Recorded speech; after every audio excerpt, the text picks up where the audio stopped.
afternoon for the webinar on creating a quality culture in VET. That is a webinar that takes place in the framework of the EQAVET mutual learning activities, and we're really pleased that this webinar was part of the official program, EU level program related to EU VET Skills Week. And we're also very pleased that the interest in the webinar was really high. So we had more than 200 subscriptions, and I can see that about 100 people have already joined us. So as my colleague James just said, we have disabled the microphone and the camera. So you cannot speak, but please feel free to use the chat function to reach out to us. And my colleague Hannah has just posted a question from where are you joining today? So please feel free to tell us where you are. Let me maybe just introduce myself quickly.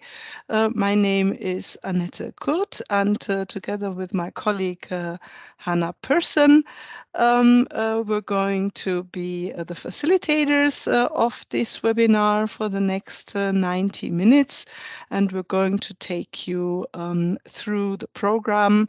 But maybe Hannah, would you like to tell us a little bit where people are from, what you can see in the chat box coming through?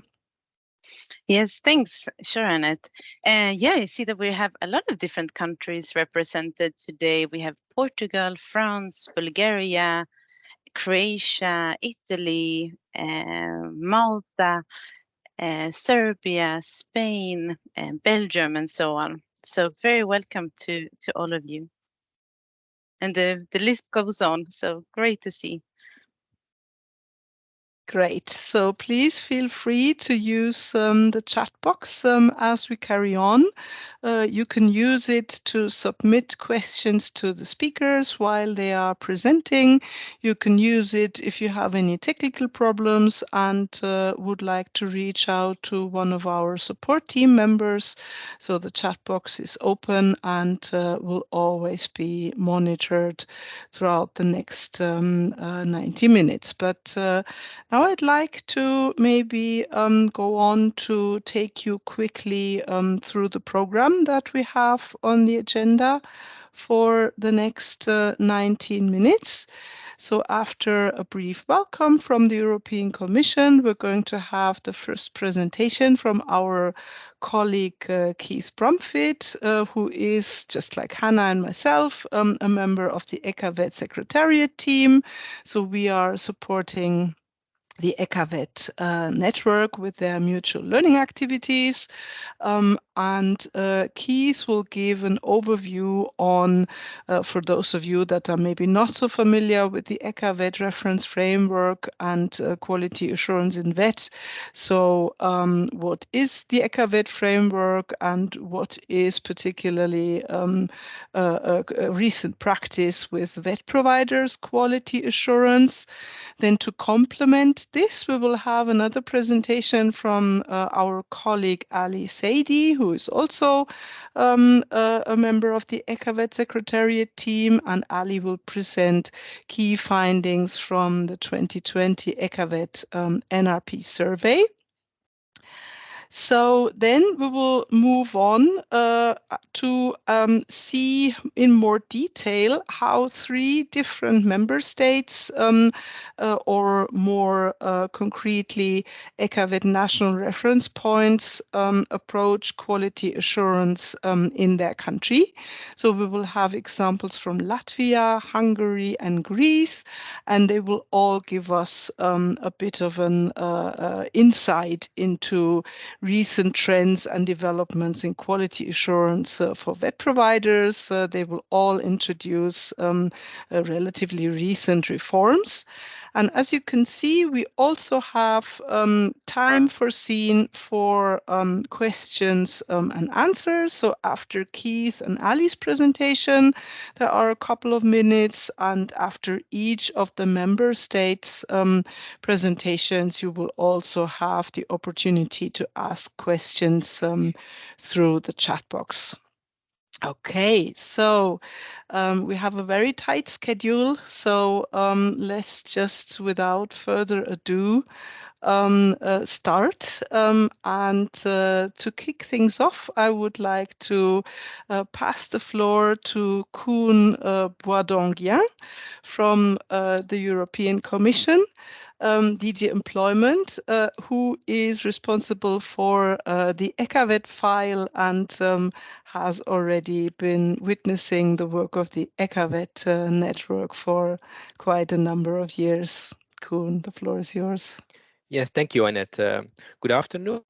So I would like to welcome you to this EQAVET webinar on behalf of the European Commission. So first of all, I would like to thank you for your interest in the EQAVET framework and in our EQAVET webinar. So as you know, probably, so this event takes place during a very special year, namely it's the European Year of Skills. And I'm sure that you heard already about this year, and about events that we have organized. For example, earlier in the month of May, we have organized a big conference called Making Skills Count. And in case you would not have yet seen or participated in this event, the recording is still available on our website. So I think it's a very interesting event. So if you are interested, you can certainly also look again at this recording of the event. Also at national level, many events are taking place, and so perhaps you might have already been involved or even organized an event in your own country or region. So also, I don't know, as Annette already mentioned earlier, so this week is also the European Vocational Skills Week, where we try to highlight the importance of vocational education training. And our webinar, our EQAVET webinar, tries to contribute to this by highlighting the importance of quality and quality assurance. So as you might know, the EQAVET framework exists since 2009, and it's an important tool to improve the quality and quality assurance in member states. So Keith Brumfitt will explain you later today the details about the EQAVET framework, but I think it's important to underline that we have clear evidence that the EQAVET framework has helped many member states in improving their quality assurance arrangements. The Commission has published a study back in 2019 with clear evidence based on surveys, on analyzing data, that in many member states, the EQAVET framework has contributed to improving quality assurance arrangements, both at VET system level as well as at VET provider level. But this is, of course, thanks to the EQAVET network. So in each member state, we have a national reference point, an NRP, which is composed of very active and dynamic network members. And it's really thanks to them that we can really say that the role of and the added value of EQAVET is quite high. So today we have very packed agenda, so I will not speak any longer, but I would just like to refer to an event which will take place end of April, which is the final closing event of the European Skills Week as a European Year of Skills. And I'm sure that you will receive more information later in the coming months about this event. And I'm looking forward perhaps to meet you again in one of these events. Thank you. Thank you. Thank you so much, Koen, for this introduction. So before we move on and hear the following presentations, we would like to hear from you. So we have, if we move to the next slide, we have prepared a Slido question for you. So the way you answer this question is to use your phone and scan this QR code. And then we would like to hear from you in one or two words. What does creating a quality culture in vet schools mean to you?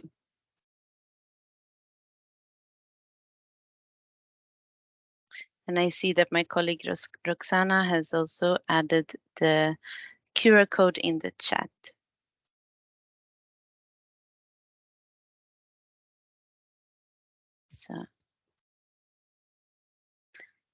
So I think you can still find the QR code in the chat. So I suggest that we have a look at the Slido result to see the inputs coming in.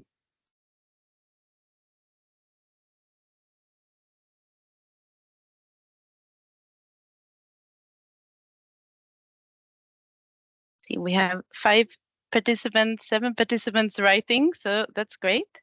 First word coming up, see accountability, barriers, self-reflection, cooperation, feedback loops, sustainability, joining the EQAVET,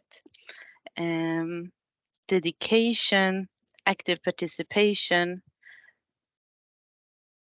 providing indicators, transparency.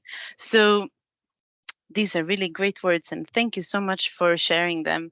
I think just by looking at the words, it connects very nicely to the EQAVET reference framework in showing that vet providers are taking responsibility for quality assurance and, as I see here, striving towards continuous development and using measurable data. So that leads us very nicely to our presentation from Keith. So handing over to Annette to do a quick introduction. Yes, thanks, Hannah. Yeah, indeed, very interesting. And we can see that a lot of the work of the EQAVET network and the let's say the vision of the EQAVET reference frameworks is very much represented here in this word cloud. So to get a bit more information about the EQAVET framework and the understanding of quality assurance that is behind it, I would now like to hand over to our colleague Keith Bromfit, who has worked as an international consultant in education and training for 2 decades. And in that time, he has supported a range of European initiatives, including working for the EQAVET network since 2012. So really, let's say, a key witness of what happened over the last 20 years. And currently, Keith is also providing support to the European network of experts on graduate tracking in VET, which is also one of the key ideas or one of the quality descriptors in EQAVET. So, Keith, the floor is yours. Thank you, Annette. I've got about 8 slides in total, just so everybody knows. And I'm going to say a little bit about the EQAVET framework first. And then I'm going to talk a little bit about vet providers and how the EQAVET framework is used to support quality assurance. So if we go to the first slide, there's lots of things to say about the framework. And as Koen said, it began in 2009. It's had an update in 2020, but the update kept many things constant. So the most important aspects of the framework, EQAVET, I tried to explain here. It is a reference framework. So it's something you can use in a regional or a national system to meet the needs of individual countries. So that means there's not one model, there's a range of models. And we'll hear 3 presentations today showing quite different approaches, but all based on the same framework. As a framework, it looks at quality assurance at both the system and the provider level. And today we'll focus on provider level. It's voluntary, and it uses subsidiarity as the main principle to enable member states and others to use the parts they want to use. There's 3 central aspects to the framework. The first one is the indicators. There's 10 of them. They're all voluntary, and they're based on inputs, processes, outputs, and outcomes. So those 10 indicators underpin much of the measurement of the quality, which supports quality assurance. It's also worth saying that quality is described using indicative descriptors. So the descriptors enable individual providers and policymakers to ask questions to themselves about whether they can see high quality, because these are descriptions, so you know whether the descriptions at the European level match your own descriptions. And as everybody knows, the quality assurance framework is based on the 4 parts of a quality assurance cycle, based on planning, implementing, evaluating, and then a review of what's actually happened. So if we go to the next slide, we can see those 4 quality assurance stages in a bit more detail. You don't need to read the detail. It's in all the EQAVET publications. The one thing I would emphasize, though, is the cycle can start at any point. So in sometimes you have to plan quality assurance from the beginning, and then you move to implementation and then evaluations. But other times you have an existing arrangement, and so the quality assurance cycle starts at the evaluation stage. So the EQAVET model is based on using all 4 parts of the quality assurance cycle, but you may start wherever is the most appropriate for you. So we go to the next slide. So when we look at how the reference framework is being used, we have good evidence for how it is used because the Secretariat organises regular surveys. And Ali will talk a bit later about the most recent survey. But as the headlines, it's worth noting that the quality assurance cycle is very popular. The responses from national reference points say that the cycle is used almost everywhere. And most of the 10 indicators are being used at the system level. In fact, all of them are used at the system level, and most are used by individual vet providers.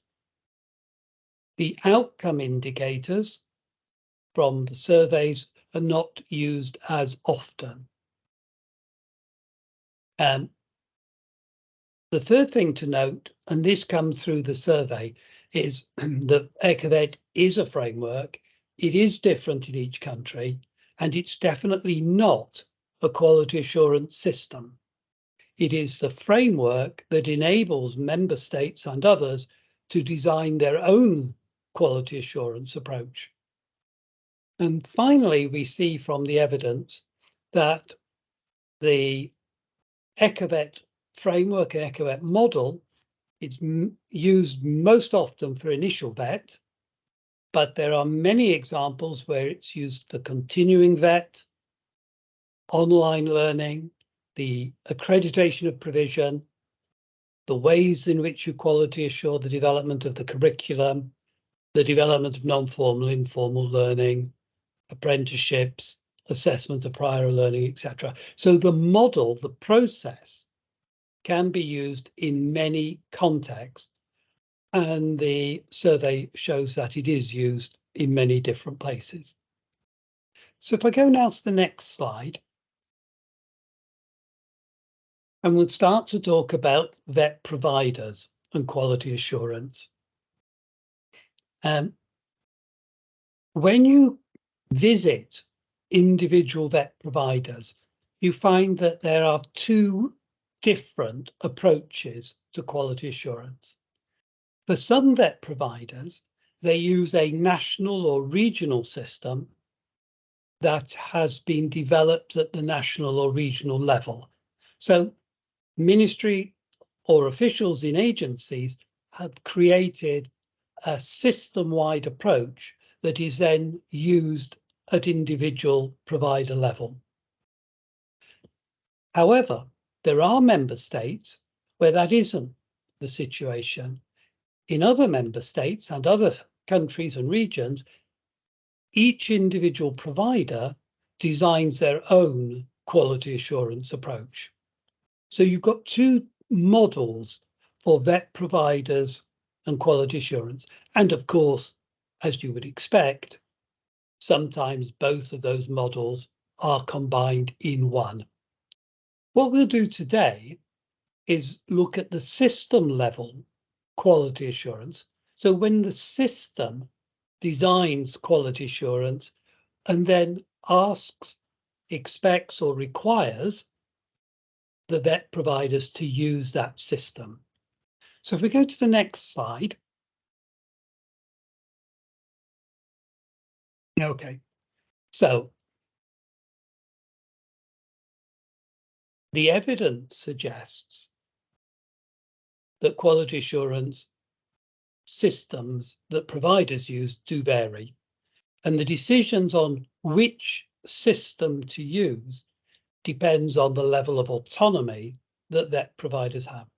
So in some countries, vet providers, like higher education institutions, have a great deal of autonomy. They can do what they decide is best. And in those situations, they often design their own quality assurance system. Similarly, when vet is work-based,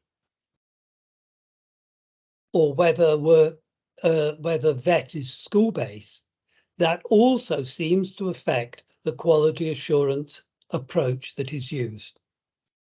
And so the third point, if employers are very important in a vet system, then there's often more local arrangements for quality assurance rather than national or regional system level. You also find the approach is determined depending on whether continuing vet and initial vet learners receive the same qualifications.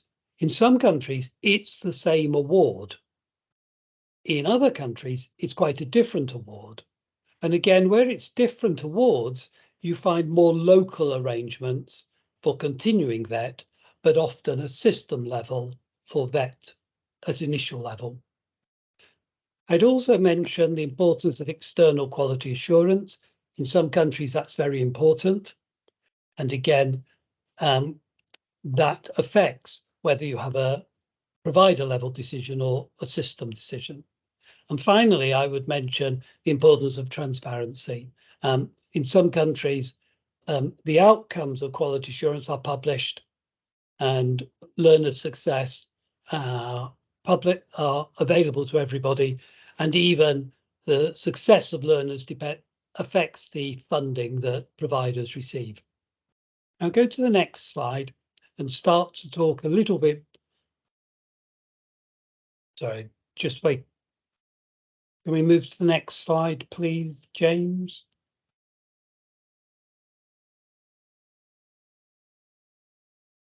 Has that moved for you now? It's not moved for me. I don't know if it's moved for everybody else, though, that's fine.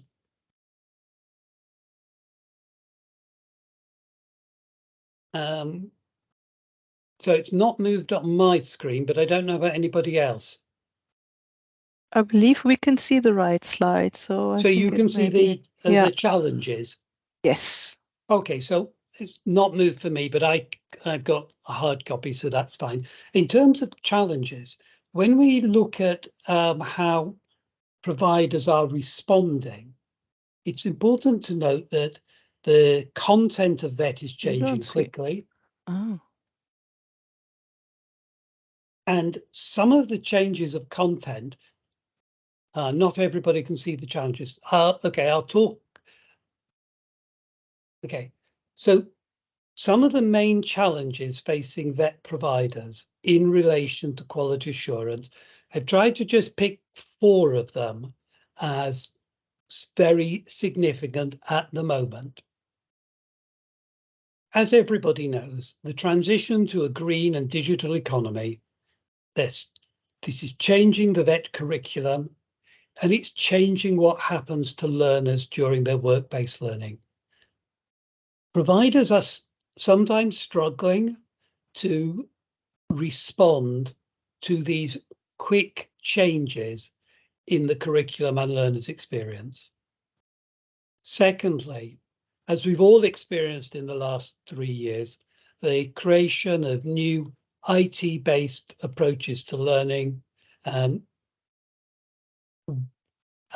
whether it's digital learning, whether it's blended learning.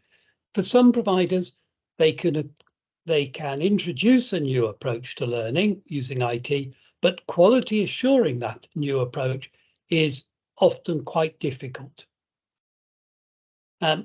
Thirdly, I think it's interesting to note that because of the move to IT-based learning, lots of content and knowledge is now being learned away from the VET provider, and the time at the provider at school is being used to focus on team working, soft skills, personal responsibility, time management, etc.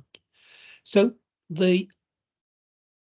that is leading to a change in pedagogy, and the quality assurance of that is often quite a challenge because the provider doesn't always deliver as much knowledge.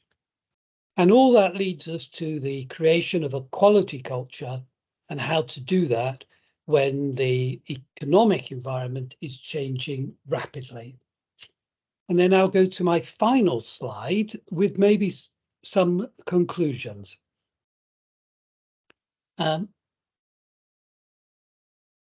EQAVET is actually very popular with both providers and at the system level, and it's widely used. It's helping to define an agreed set of expectations, and that's what makes it popular. It's quite simple, it's quite clear, and therefore it's quite popular. However, it's fair to say that policymakers are looking for more consistency in how VET providers quality assure their approach. So having 1,000 flowers bloom, as we might say in English, might look very pretty, but if you're in a policy department in the ministry, you probably want a bit more consistency. You want lots of red poppies, not 1,000 different flowers, even though each one is wonderful. It's also right to notice that the transparency of quality assurance does strengthen mutual trust between regions, between providers and between countries. And that's an added bonus to the EQAVET framework. And finally, for my last comment before handing over to Ali, it's really interesting to see that the approach to quality assurance can be used to support all aspects of VET and all types of provision: online, apprenticeship-based, work-based, higher level VET, continuing VET, initial VET, etc. So it has the potential to be widely used to support all aspects of the VET provision, as well as all types of VET.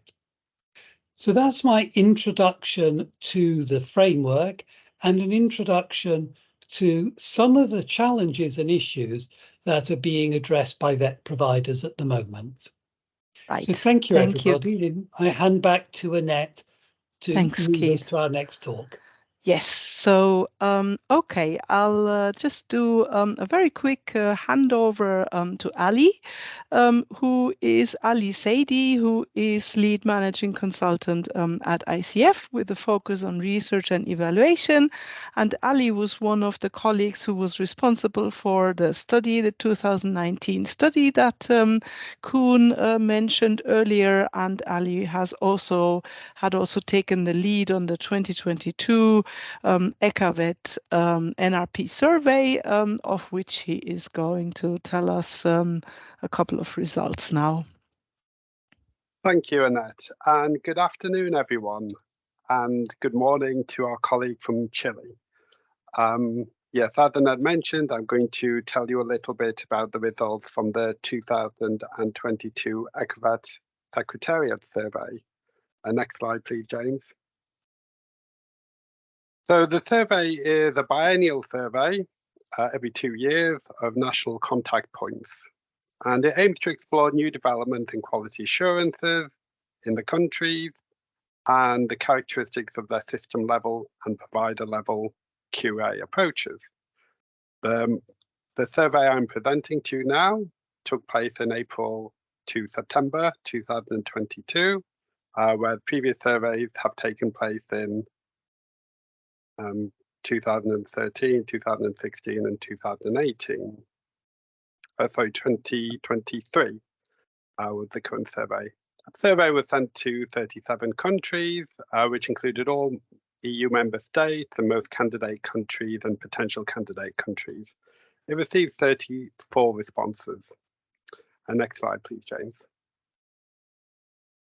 So what we found from the survey is that national approaches to quality assurance continue to be a work in progress, but most countries are working towards having a system-wide system. By the survey, there were 13 countries that fully implemented an approach and 5 that had partially implemented approach. This was an increase from last year when 10 had a fully implemented approach. So it showed progress and it shows progression, but also showed more work is being done. Most countries' approaches covered EQAVET and the associated work-based learning, but there's also a growing number covering CVET. And now the difference is a lot less than it has been.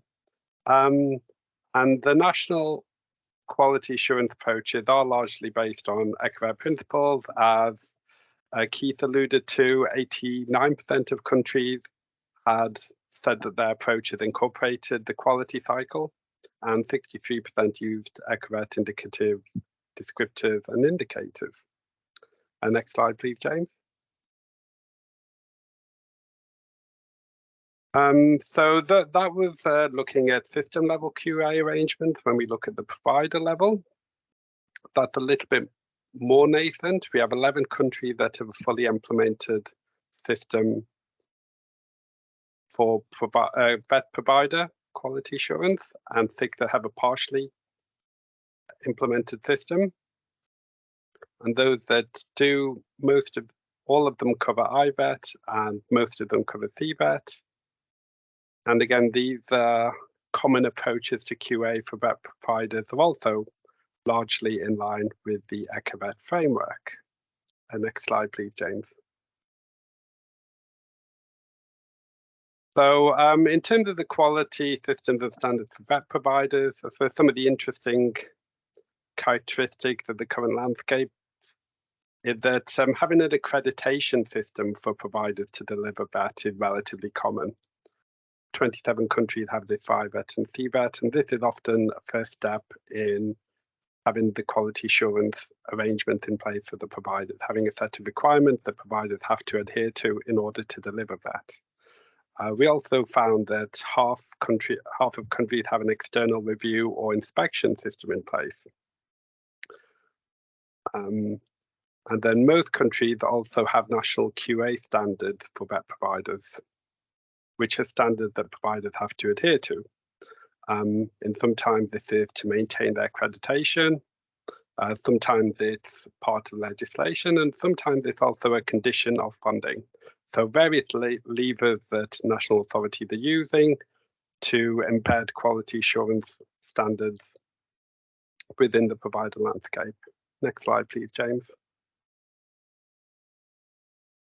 And the QA standard, they are used quite widely by the surveyed countries. As mentioned, EQAVET QA descriptors are used or always used in around half of countries, and it's the same with the indicators. What you do find is a little bit of a pick and mix option here, with countries choosing indicators that are most reflective to the national system. What you also find as well is a balance between or a bit of pragmatism in terms of the data collection as well, with some countries not always having data collection in place for certain systems. We have as well seen a decline in use since 2018, since the 2018 survey. The reason for this is not clear, but I suppose if I was a betting man, I would probably think that the pandemic had some effect on this, particularly with the restriction that it brought about. Just moving to the final slide.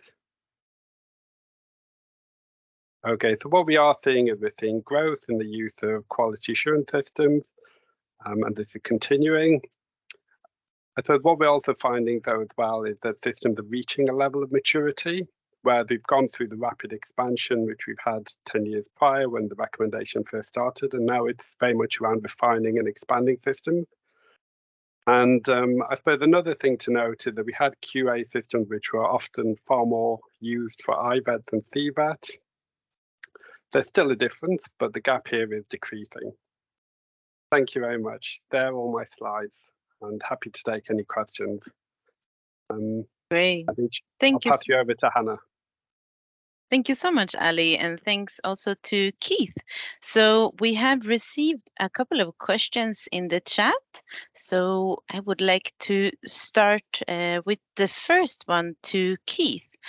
So do you have any idea as to why outcome-based indicators are being used less frequently? And the background to this question is that in connection to micro-credentials, there are, amongst other things, the assumptions that quality assurance of the output is particularly important compared to input-oriented indicators of quality. Yes, it's output indicators are heavily influenced by the state of the economy. So when the economy is doing well, then lots of the learners get jobs and get well-paid jobs and get jobs quickly. So the success of an outcome indicator is often a reflection of the state of the economy, not a reflection on the quality of the provision. And in some situations, you know, particularly when economies are going through a difficult phase, using output indicators or outcome indicators makes it look as if the providers do not have good quality, but it's nothing to do with the quality of provision. It's to do with the economy. So I think that's one of the reasons. And the second reason is the selection of indicators. You need to know how you will use the data. So if you select an output indicator and it shows a particular sector or a particular program is not doing well, as a policymaker, you have to then use the data to do something, and that can be quite difficult. So because you have to be clear about the purpose of using indicators before selecting them, I think the debates at ministry levels have been a bit tricky because the purposes of using them is not always aligned with national priorities. So that would be my guess. But I do agree that if you have a micro-credential or a short CVET program, output indicators are actually very important because they are the purpose of micro-credentials or short CVET programs. Thanks for this. I just probably add as well that outcome indicators can be more challenging to collect. And so linking to Keith's point, if it's not aligned to national policy systems, then it's hard to create the justification for investing in collecting that information. Sorry, over to you, Hannah. Thank you so much for these really interesting answers, and thanks for the questions. So unfortunately, we didn't have time to go through all the questions for now, but they're still in the chat, so we might be able to revisit them later. So in order to keep to time, I will now hand over to my colleague Annette. Thanks, Hannah. I'd also like to invite everybody to start discussing in the chat box. We'd already had discussions between some of the Spanish participants who were even able to link up. And so please feel free to pose your questions, and then the speakers may have time, of course, after their presentations to look at them and to maybe give an answer in the chat box. Okay, so now what we would like to do is to give you a bit of an insight into what this actually means at national level. And we have asked 3 national reference points to invite us a little bit into their thinking and give an overview on recent developments and how they have implemented quality assurance initiatives at member state level. So the first person to join us here is Agya Rechadanga from the Latvian EQAVET National Reference Point, or more concretely, the State Education Quality Service, which she joined 8 years ago, and she's working a lot with issues related to QA, starting with accreditations and ending with the development of different regulations together with colleagues. And she has been the EQAVET project coordinator since 2017. So Agya, over to you. I know you would like to introduce us to your framework for education quality assessment and assurance. Yes, thank you, Annette. It is nice to see you all, and it is a pleasure for me to share the developments in quality assurance for web providers in Latvia with you today. Within the next following minutes, I will introduce you to our institution and give an insight in our quality assurance framework and the handbook that we developed within the previous period of the EQAVET project. Next slide, James, please. So the State Education Quality Service is an institution that operates under the supervision of the Ministry of Education and Science, and our main functions could be divided into 3 large groups: monitoring, supervision, and control. So accordingly, we collect and analyze data, develop different guidelines, and own several registers. We also provide licensing of the educational programs, ensure quality assessment, and closely follow to the law obedience. So obviously, the functions related to quality assurance are the ones where the EQAVET framework is being implemented. Next slide. Yes, and we are the responsible body for implementing the EQAVET framework into the Latvian wet quality assurance system since 2013. Next slide, please. So in Latvia, we have developed 2-sided quality assurance framework, meaning that we have both internal and external evaluation, and both are based on the same 4 categories and 12 elements. The external evaluation or accreditation is organized by the State Education Quality Service and is being carried out by the external experts, while the internal evaluation or self-evaluation is carried out by schools. The EQAVET framework is more related to the internal evaluation in Latvia. Next slide, please. Therefore, no, one back. Okay, there is missing slide for me. Okay, so we have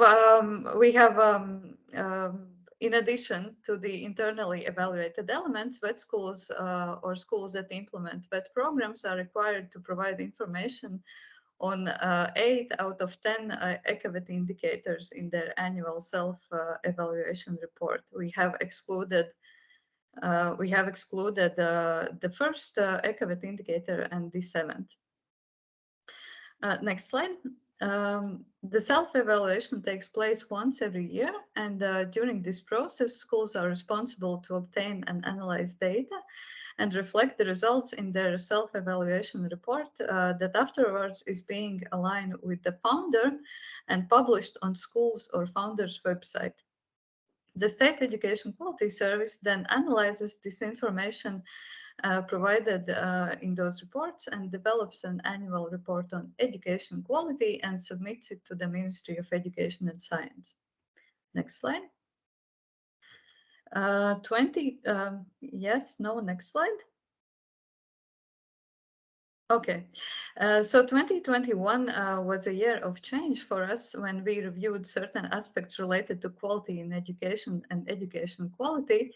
And we concluded that besides other important aspects that we need to strengthen, there was one that we did not have and needed to introduce. And it was also stated in the education law already in 2020, and that was a flexible and effective quality system for schools.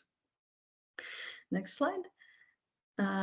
So we believe that such a system or systematic approach would allow not only to overcome the challenges schools face during self-evaluation, for example, time planning, defining processes, data analysis, identifying strengths and weaknesses and others, but also to better understand the purpose and gains of the self-evaluation process.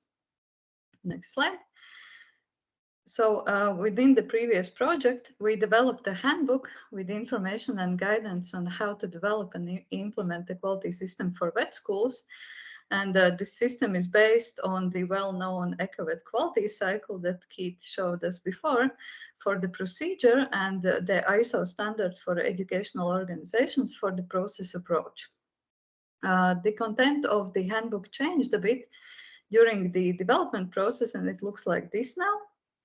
We start with the definitions of quality in education, description what is meant by a quality system and how it can be beneficial to the school.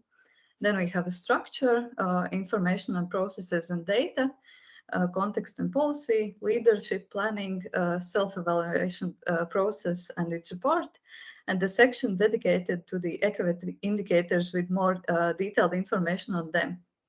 And last but not least, yet another new formation in our education system, the local government education ecosystem and vet institutions' role in it. Next slide. The material is, of course, in Latvian, but I have provided the link here so that you can check it out later. And the purpose of this material is to support vet institutions in collecting, processing, and analyzing data, including EQAVET indicators during their annual self-evaluation process. And besides informative information we have provided, there are also examples on which processes can be defined within the vet institution, links to platforms and information on databases where to look for data that is being collected at national level. Also examples for questionnaires that schools can use to collect data by themselves if they did not have that before. Also, we are the owner and the administrator of the website where the handbook is located, so we can update or change information if, for example, there are changes in the regulation or policy. And I would also like to add that we have received mostly positive feedback. And although it is not mandatory yet, we encourage and hope that schools will more and more try to apply the system when carrying out the self-evaluation process, because regular and targeted data analysis helps to make evidence-based decisions, consequently promoting the development of a quality culture in the institution, which also here is one of our main long-term goals. So I believe that is all from my side. Thank you very much. I'm ready for your questions. Great. Thank you very much, Agia. for this very interesting presentation. And there were already a couple of questions here related in the chat box as to whether those presentations will be made available. We will actually prepare a report with a summary of what is discussed today and a couple of key outcomes, which will be published on the EQAVET webpage. I've posted the link in the chat box. And the meeting is also recorded, so you can watch it on Social Europe's YouTube channel. But now over to Hannah to see if there are any questions to Agia. Thank you so much, and thank you so much, Agia, for this great presentation. I would like to start with a question from my side. Are you using all the EQAVET indicators? And if not all of them, why so? Thank you for a question, Hannah. As I mentioned before, the slide that was replaced, actually, it was not missing, replaced, yeah. So we have excluded two indicators in Latvia, and the first one is EQAVET indicator 1, because we believe that it refers to the quality assurance system that we already have in place here.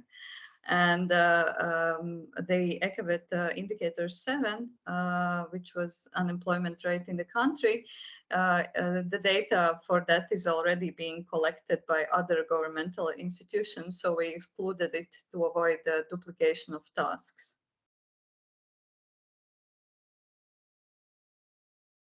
Thank you so much for this answer. So just to see, we'll take one question that was arriving a little bit earlier, but might still be relevant for you. So just a question on how high quality can be used, or high quality assurance to make sure that national laws and policies are matched to the needs of the labor market. So how does quality assurance work in your point of view to link to the needs of the labor market?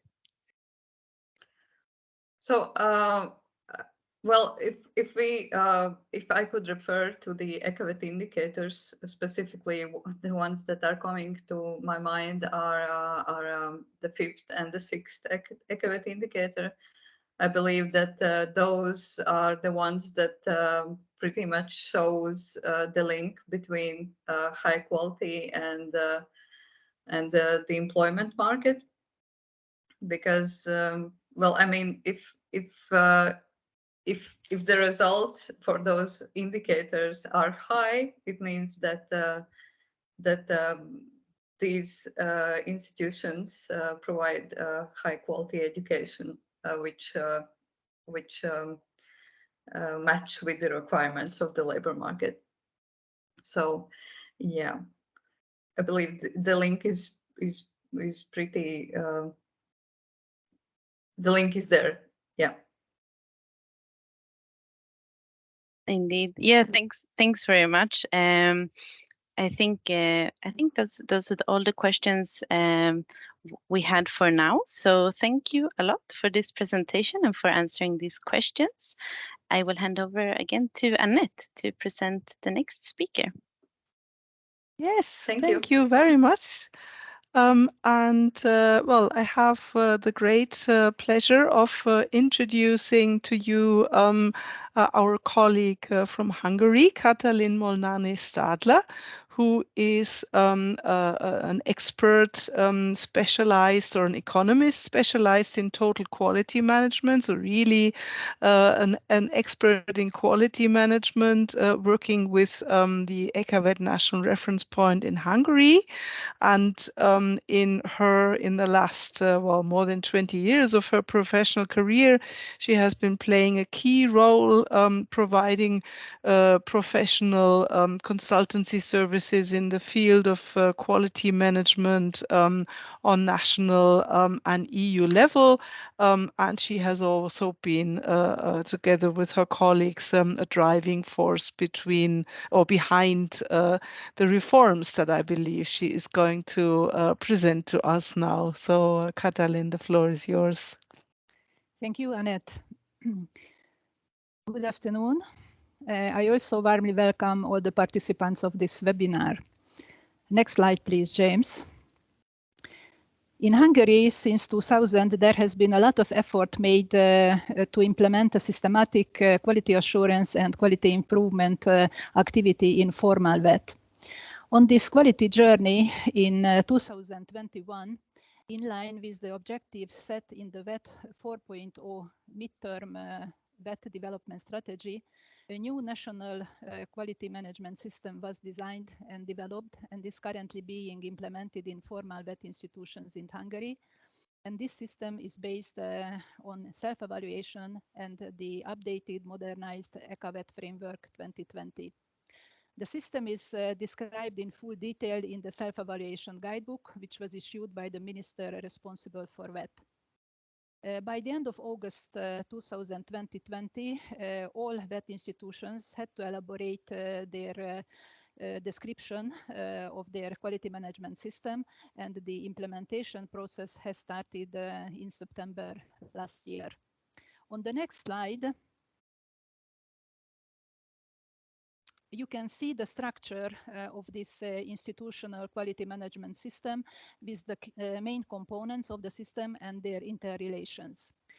Within the quality policy, the VET institutions develop their mission and vision, define their strategic objectives and quality objectives, declare the commitment of the institutional leadership to quality and continuous quality improvement, and define also the organizational framework of the quality management system. The key component of the system on which the whole quality management system is actually based is the comprehensive institutional self-evaluation. I will come back to it later.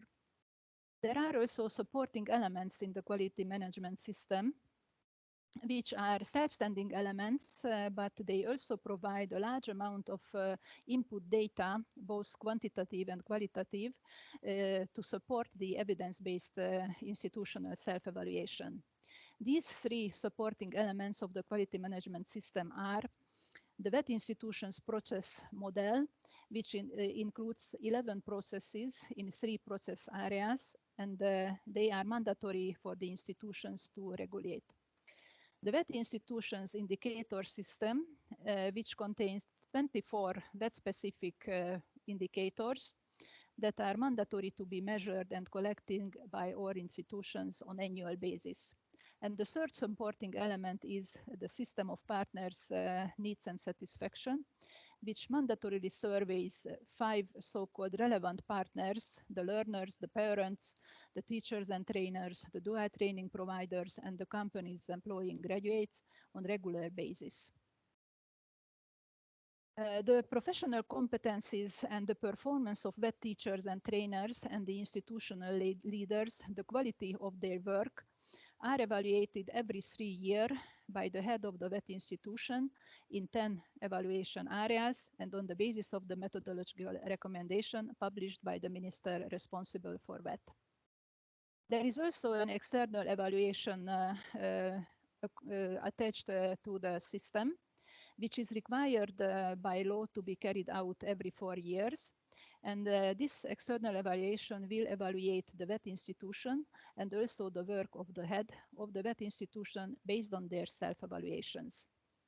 The system is strongly improvement-oriented. The final aim is to transfer VET institutions into learning organizations by ensuring that each of the evaluations are followed by improvement actions. Next slide, please. The core component of the VET institution's quality management system is the comprehensive institutional self-evaluation, which has to be conducted every 2 years, starting from 1st September 2022. This is a multi-level evaluation, which includes the self-evaluation of the institution and its head, their activities and the results achieved through these activities, against the set of 21 VET-specific EQAVET-based self-evaluation criteria. It is important to emphasize that in our understanding, the final aim is not the self-evaluation itself, not to just identify strengths and areas for improvement, but the continuous improvement of the pedagogical professional work and the organizational capabilities. Important is really what comes after the evaluation, how the results will be used and reflected. Real change can only be achieved by continuous improvement if it is ensured that the results of self-evaluation are used for implementing improvement measures. Therefore, the follow-up phase or the improvement phase is the integral part of our self-assessment process. And this way, we think that our quality management system has the potential to contribute to deepening the culture of self-evaluation and continuous quality improvement in VET institutions. The self-evaluation is managed and coordinated by the quality management team and involves a wide range of institutions, internal and external stakeholders, as the management of the institution, the staff, teachers, trainers, and other staff members, students, current and graduates, parents, dual training providers, and employers. Next slide, please. The set of criteria used for self-evaluation is a VET-specific self-evaluation tool adapted to the professional and operational features of the Hungarian formal VET institutions. And these criteria follow the structure and the logic of the EQAVET framework. The 4 phases of the EQAVET quality assurance cycle constitute the 4 self-evaluation areas: planning, implementation, evaluation, and review. The self-evaluation criteria are based on the EQAVET indicative descriptors relevant at VET provider level and are adapted to the Hungarian context. The third column is a new element, a new development, where explanations are linked to each self-evaluation criterion. And these explanations help the VET institutions to understand what does the given criterion mean in the operation of a Hungarian formal VET institution. And the text in bold means what has to be examined and evaluated regarding the given criterion during the self-evaluation exercise. Next slide, please. The relevant VET legislation also specifies that all quality management system components are to be developed on the basis of the EQAVET framework in such a way that they integrate the EQAVET indicative descriptors and the EQAVET indicators applicable on VET provider level. On this final slide, the matching table shows the linkages of the quality management system elements to the EQAVET framework components. The compatibility is obvious and full-scale. And at the end, I would like to say some words about how this quality management system was received by the VET providers. Currently, we are in the middle of the implementation process, so the results of the first full cycle implementation will be available by the end of next year. But what can I say at this point is that despite the fact that the implementation of this quality management system requires extra tasks, extra work from teachers and trainers above their everyday teaching and training activities, the institutions highly value the strong professional support which is provided for them for the development and the operation of the system in an organized, coordinated way by an expert team consisting of practicing VET professionals. I stop at this point. Thank you very much for your attention, and I am happy to take questions. Perfect. Thank you very much, Katalin, for this very interesting presentation of your ongoing work, I understand. So if there are any questions to Katalin, please feel free to post them in the chat box, and I'll hand over to Hannah, who has monitored the chat box while we were speaking. Thanks, Annette, and thanks a lot, Katalin, for this great presentation. So while we wait for questions in the chat, I will ask some from my side.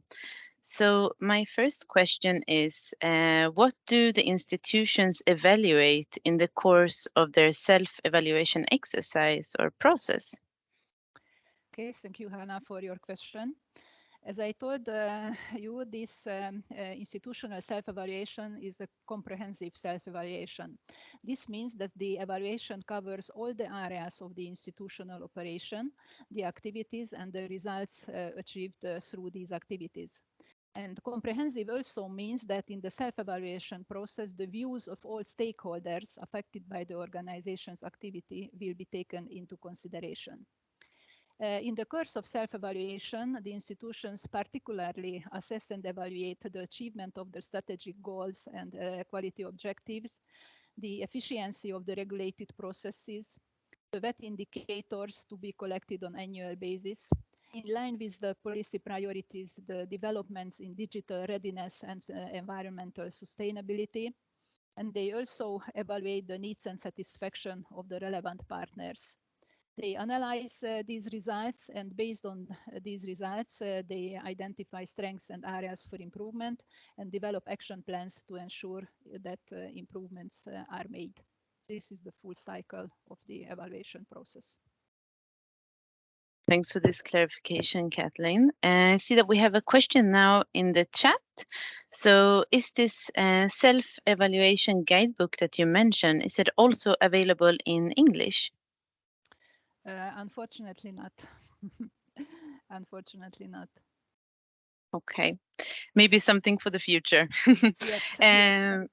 Okay, we have another question here. Yes. Do you conduct any EQA? EQA? External quality assurance. Okay. I said that there is an external evaluation designed in the system, but still the guidelines for this external evaluation have to be developed, but they should be again EQAVET based and also based on the self-evaluation system. So it will be a close link between the self-evaluation of VET providers and the external evaluation of VET providers.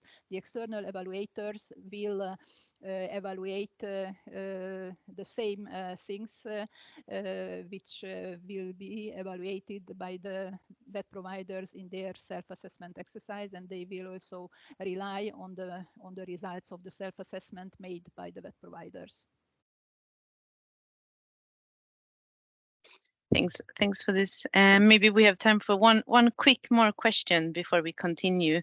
So how is the quality management activity organized within the VET institutions? Yes, in every institution, a quality management team has to be established. As I told also that within the quality policy, which we understand and use in the Hungarian quality management system, a little bit more broader sense. So within the quality policy, the institutions also regulate how they will manage this system within the institution. So quality management teams have to be set up. They will manage and coordinate the quality management related and self-assessment related activities within the institution. Depending on the size of the institution, these teams can consist from 3 to 7 staff members, competent staff members, who can be the representatives of the leadership, teachers and trainers, and other staff members. Great, thank you so much for these answers, Katalin, and for your presentation. I will now hand over to Annette to introduce the other presentation. Yes, thanks Hannah and Katalin, and thanks also to Victoria, who has submitted this a question on the external quality assurance. I think that is already a commonality that we can maybe identify between the two presentations that we had already, and spoiler alert, also the third one, that they are all trying to link external evaluation and self-assessment, and are trying to make sure that there are joint quality standards used, and in those two cases that we have just learned about, also a joint quality framework. So, but now I would like to introduce our third and already last speaker. Time is really flying. That is Antonios Klaros, who is the coordinator of the EQAVET National Reference Point in Greece, which is with EOPEP, a national agency in Greece. He's also a member of the National Skills Council and an alternate member of the Central Council of VET in Greece, and has really vast experience and knowledge in the field of lifelong learning and VET, and especially in the assessment and accreditation of skills and VET providers. So, Antonio, over to you for the last input. Thank you, Annette. Thank you very much. I would like also to welcome all the participants in the webinar.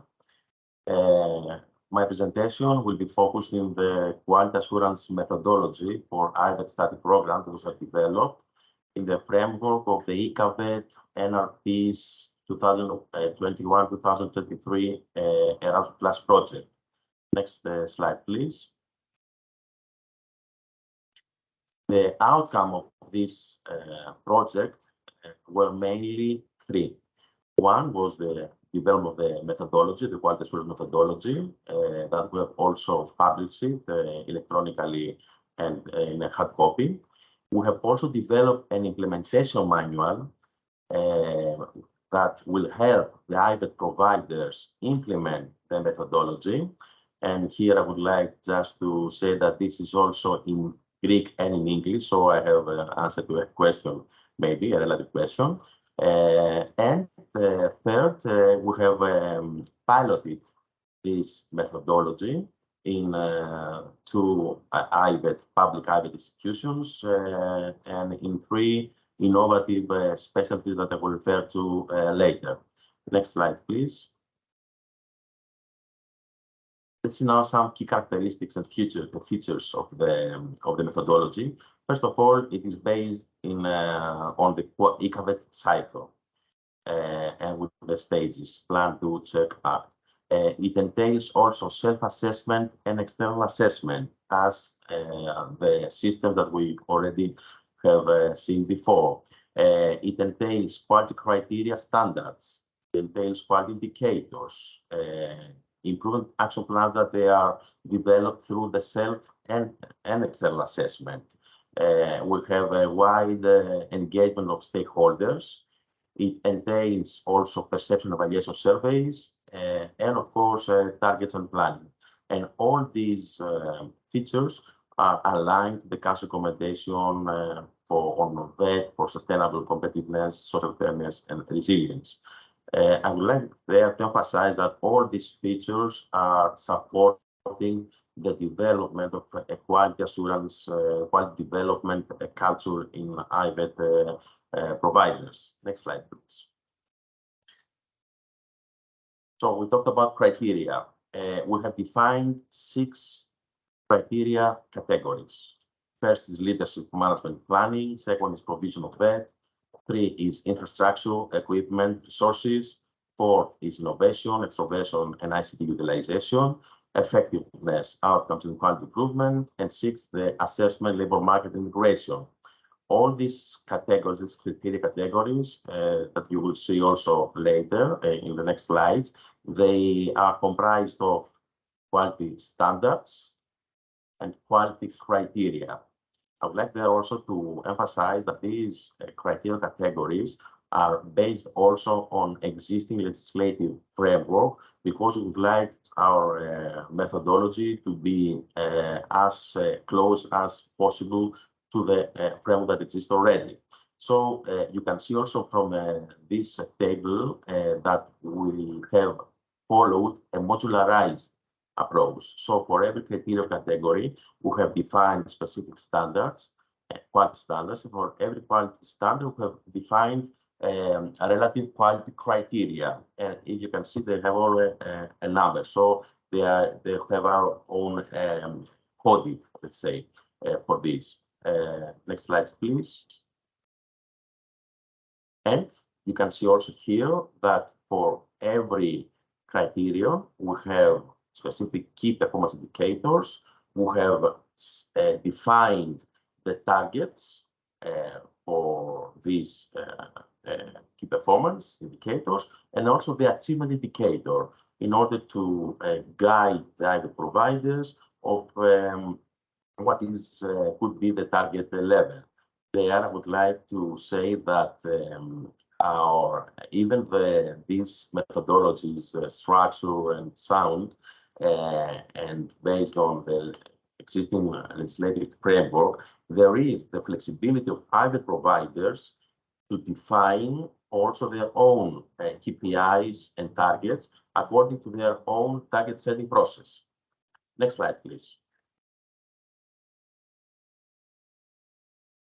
There we can see an overview of the process. So you see that the process includes specific stages from 1 to 6, and every stage includes steps that you cannot see in this slide, and every step has specific and assigned responsibilities. So you see in the first stage, which has to do with self-assessment and planning. Here, the EQAVET provider sets its own targets, sets and defines who the quality committee will be, and plans for the self-assessment. In the second stage, we have the implementation of the self-assessment of the provider, which is executed by the self-assessment team. And also, optionally, external stakeholders can take also part in this exercise. The outcome of these two steps is an improvement plan, is a self-assessment feedback, which leads to improvement plan. So the self-assessment team defines all the areas for improvements and proposes to the management and to the quality assurance committee an improvement plan. I would like here to say that the self-assessment is based on the quality criteria, standards, and KPIs that we already have seen in the previous slides. And then we have the external assessment. So, as already said, also our methodology is based on self-assessment and external assessment. So the EQAVET provider is visited by a panel of external assessors, which is in number 5, you see states, team of assessors that they also implement external assessment. External assessment is based again on the same criteria, standards, and key performance indicators as the self-assessment. And here also the external assessors are taking into consideration also the self-assessment feedback report. So they have also in their knowledge what the EQAVET provider has self-assessed itself. So, and last but not least, we have the reflection review. So this stage actually provides the feedback report from the external assessment that goes to the management team, that takes into consideration this report in order to set the targets for the new year. So as you can see, with this methodology also follows the quality cycle. Next slide, please. All this procedure is supported by specific documents and templates that you can see here. There are plenty of them, but I would just like to have an overview. Next slide, please. And what is important in our methodology is the following. We have tested and we've piloted in 2 public IVET institutions, as I told you, and in 3 IVET innovative specialties that you can see in the slide. But before doing that, our methodology was subject of peer review by the national experts and colleagues from other EQAVET NRPs. What was very interesting and very challenging, I can tell you, was the evaluation, the 360 evaluation that we have implemented. The parts that were involved were students, trainers, and their provider management, and we used 2 methods, questionnaires and focus groups. First, we ran the questionnaire that we will see in the next slide, the results, and then we implement the focus groups. So, the questionnaires, we have focused our evaluation in the evaluation areas that you can see. So we evaluate the training program, the trainers, the learning outcomes of the study program, the trainees relationship and the trainer-trainee relationship, the management and leadership, the daily operation of the IVET provider, the vision and innovation, relationship with local society and external partners, stakeholders, and educational environment and climate. And as I told you, it was a 360 evaluation because, as you can see, the VET management was evaluated by trainers and by trainees. Trainers also evaluate, the VET management also evaluated the trainees and so on. So this was quite challenging, I can tell you, because it's also quite difficult, you know, to have this perception of evaluation, but for us it was very adding value. These all are in very short. Thank you very much for your attention, and I'm pleased to have any questions that you would like to raise. Thank you very much. Perfect. Thank you so much, Antonios. And a big thank you to all 3 presenters, also for sticking to the time limit.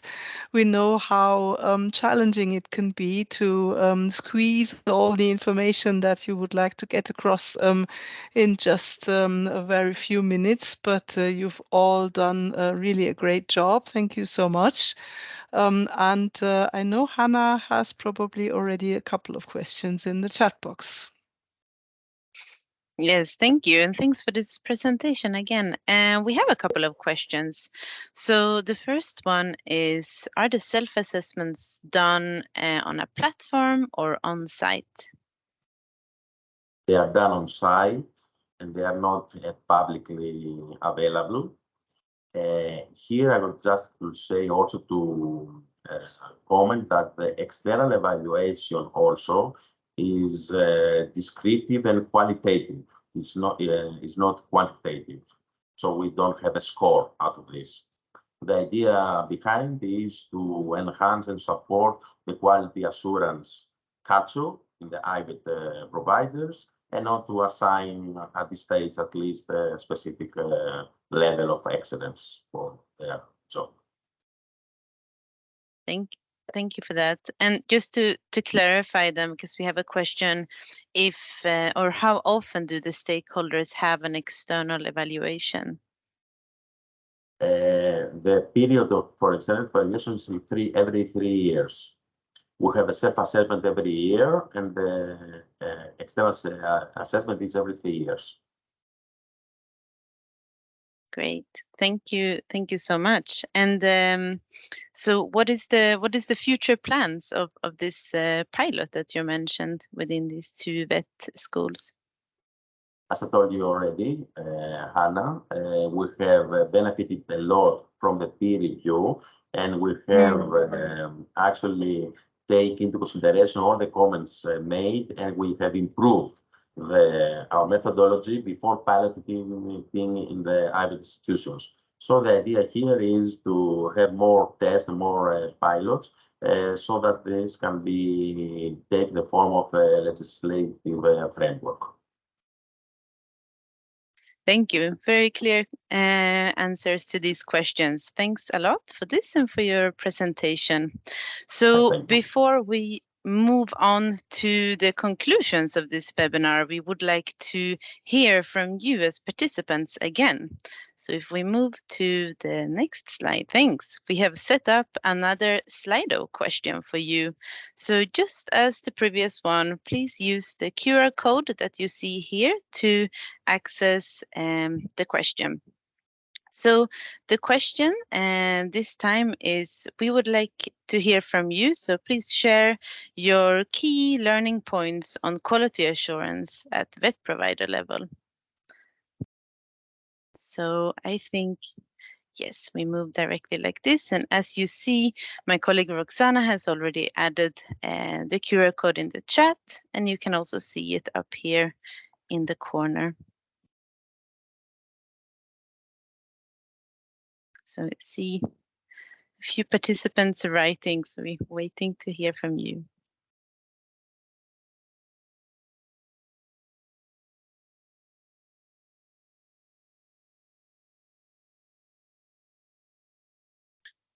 The first one saying importance of having a joint framework for everyone. Important with indicators and having frequent self-evaluations. Seeing it as an ongoing process and that it depends on the national system. Inspiring, so we hope that's applying for the whole webinar. Matching to the labor market, also a very good point raised. Quality culture, indeed ongoing process. So it relates to what we talked about continuous improvement. And that QA at provider level depends very much on their level of autonomy, reassurance, nothing on the companies as cooperators of vet provision in dual and non-dual system. And the result of evaluation is used to improve training. It's a framework, not a system. Continuously improving. NKF design level high quality, seeing systematic approaches to cycles of SE incorporating indicators. So a lot of very interesting points there, and I think it connects to all the presentations we had today. So I see we still have some participants typing, so we can keep this slide up a little bit more, but I would also like to invite Keith to join the floor again to share some of his conclusions and reflections from this webinar based on all that we heard and seen today. Thank you, Hannah. Just a couple of thoughts, 2 or 3 thoughts on the discussion. Very interesting discussions. I think the 3 examples illustrate the flexibility that the EQAVET framework offers. Actually, quite different approaches. We have, even if we take something like indicators, very different approaches between Latvia and Hungary. But both of them still working with the framework, but making things work in a national context. So I think the first thing that comes over is flexibility of the framework, which enables you to do what works in your system. The second thing I would say was the alignment between self-assessment and external assessment. Now, they don't happen as often as each other, but the criteria, the standards, the expectations, the measurements, all being the same and consistent to create a regional or national system. So that's quite interesting as a development, the alignment in the 2 approaches. And then thirdly, I think finally for me, I always think the question of data is very interesting.